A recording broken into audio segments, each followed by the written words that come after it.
Hi, Jeff Gatewood here again. Going to try to make another point. I hope you guys enjoy my videos. Maybe you've learned something. I'm going to try to make a Scottsbluff Type 1.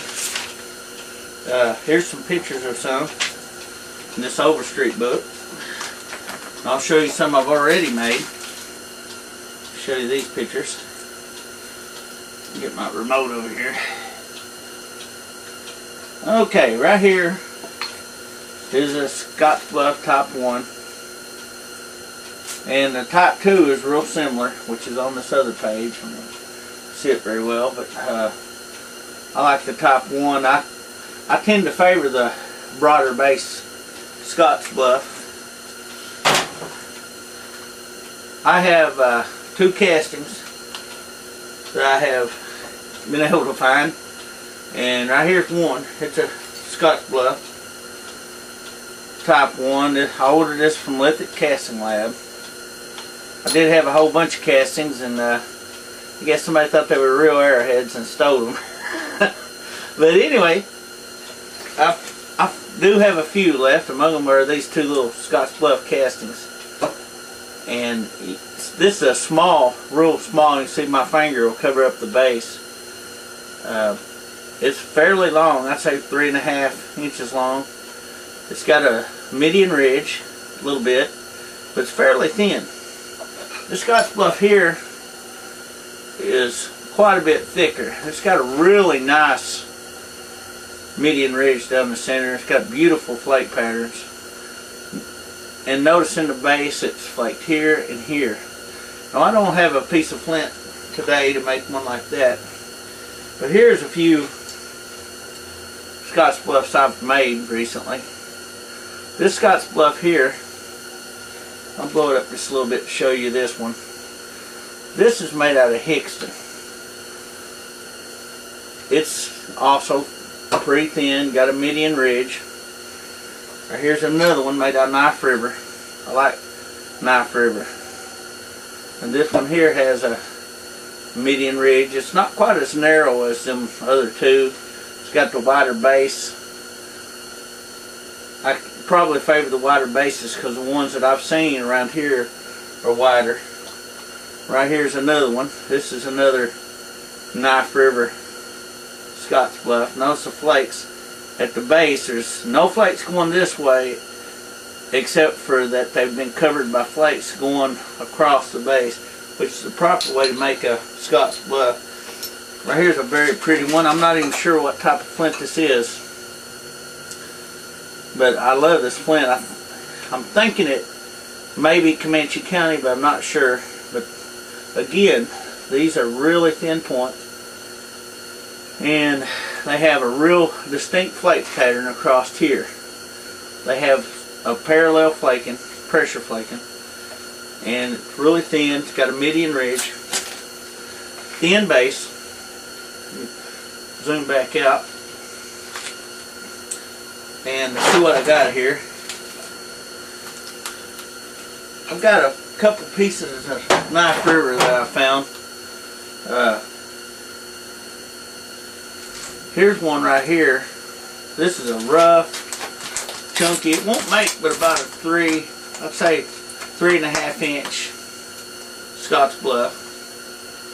And you can see it's a good 1.5 inches thick. So, you know, I've got more work cut out for me on this one.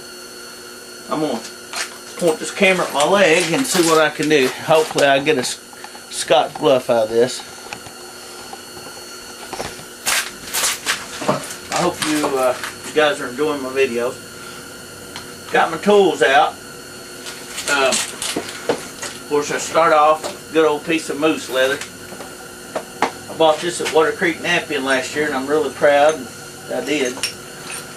And also got my billets that I'm going to start out with. And pressure flakers. And like this pressure flaker here too, got a copper piece in the end. And I've got me some soft pads.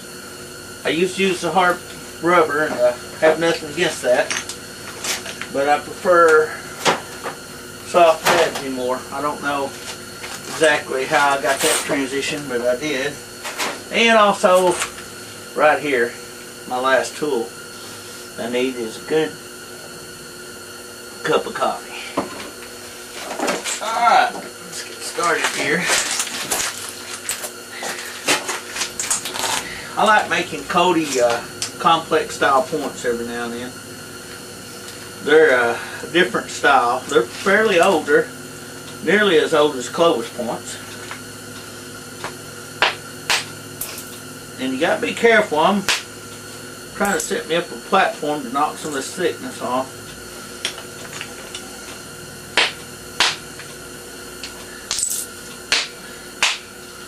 There you go. That helps some. There's a good overshot flaking. A couple flakes there. I've already thinned it down considerably. Looks like I'm going to have to get me a new abrading stone. Porcelain's about gone.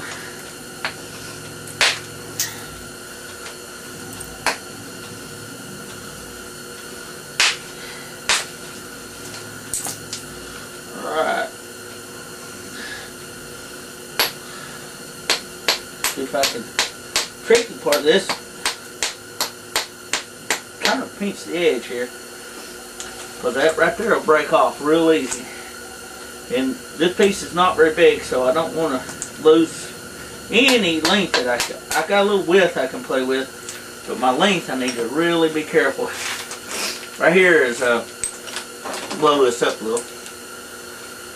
This is a really hardcore square edge. Now I've already knocked a few big flakes off, trimmed up a few, but you still see I've knocked about a ½ inch off of it, but I've still got nearly an inch thickness. And I'm going to have to set it up, probably ground it right here and take one right across the base. I call it my base, that's what I'm, because it's already pointed, that's how I'm going to decide that's my base. Yeah, run all the way across the edge.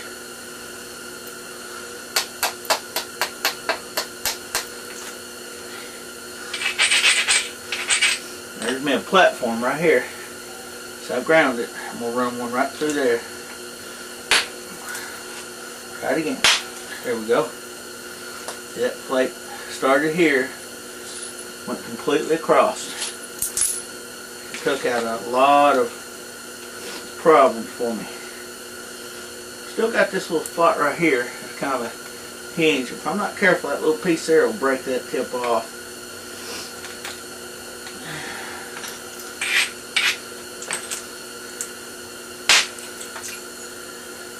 Another all the way across. That's what you're watching me do, is some overshot flaking. Take a sip of my coffee here. That overshot flaking is the way a lot of Clovis points, a lot of archaeologists believe that that was a method used and practiced by Clovis people. And I use it just to save material when I don't, like this piece, I want to knock as much as I can off fast without losing my length. Got me a platform set up right here. I'm going to go back across again at an angle. Try to thin that out again. Okay, now that piece there, I hit in just a little further than I intended. But I still got a really nice flake off of there. But it didn't wrap around like I wanted.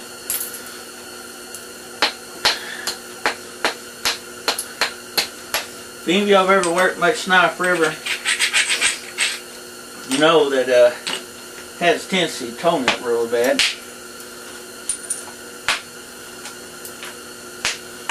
And so that ought to make it even interesting too.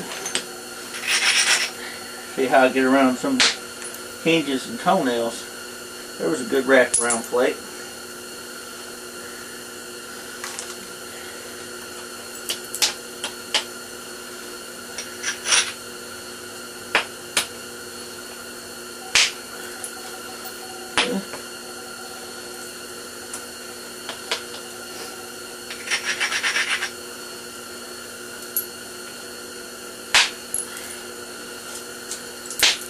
Okay, that straightened this side out a lot. Still got this real bad square edge over here to deal with.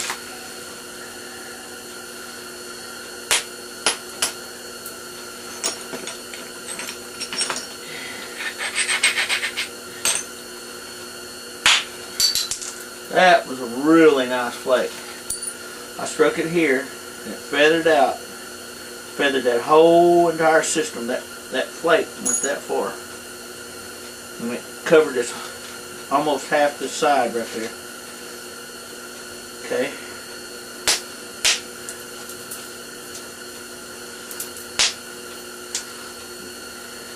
What you just seen me do right then was set up a platform so I could knock a big flake right there.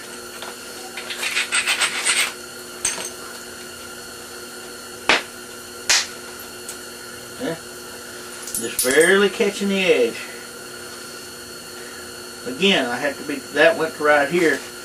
But if another flake hits that, because that's a hinge, right here, another flake hits that, that could spell big trouble to break my piece. And I still got this area here.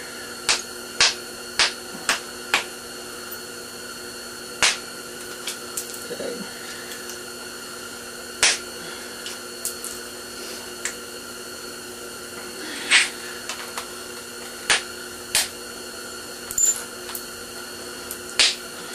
It looks like I got that square edge took care of.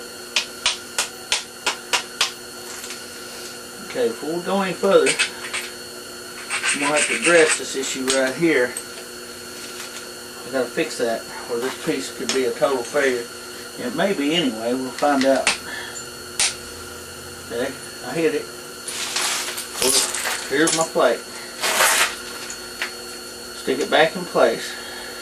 Okay, there's my hinge. My hinge fracture. I hit this right here. Went up under that hinge and pulled that hinge off. Still got a square edge.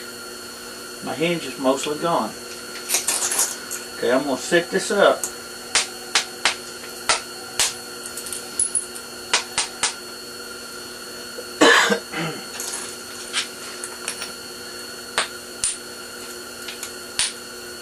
See if I still got that to contend with. But I'm going to take some big flakes right here. Thin this thing down.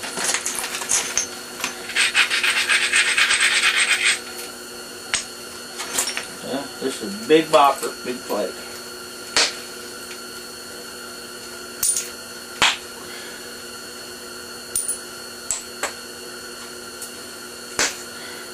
Okay, that one there didn't go nowhere because I didn't grind it like I should have.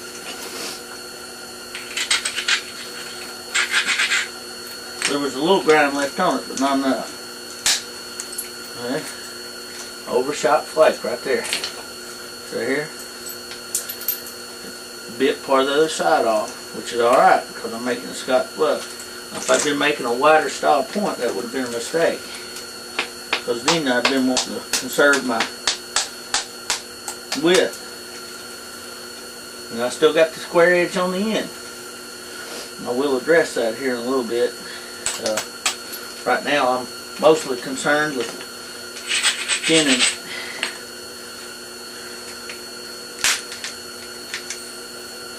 All the way across. Grind that edge again.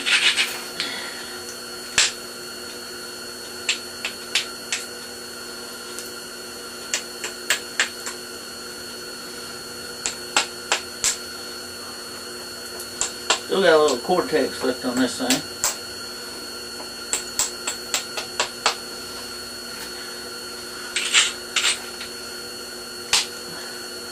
I took a flake across the base, right there it is. That's further making that thinner on the square edge. Here in a minute, I'll have it so thin I can just chip across it and be done.